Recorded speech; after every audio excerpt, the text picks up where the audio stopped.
ইয়েমেনের শাসক আব্রাহা বিশাল এক হাতির বাহিনী নিয়ে মক্কার কাবাঘর ধ্বংস করতে এসেছিল।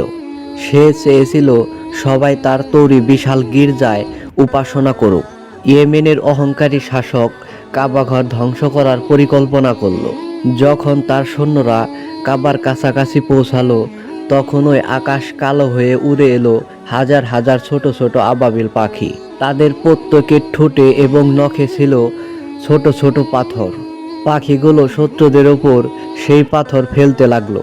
প্রতিটি পাথর তার সৈন্য ও হাতির বাহিনীর ওপর পড়ল, সঙ্গে সঙ্গে মাটিতে লুটিয়ে পড়ল।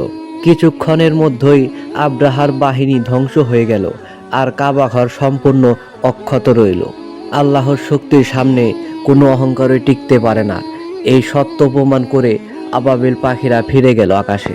গল্পটি ভালো লাগলে অবশ্যই লাইক, কমেন্ট, সাবস্ক্রাইব করে পাশে থাকবেন।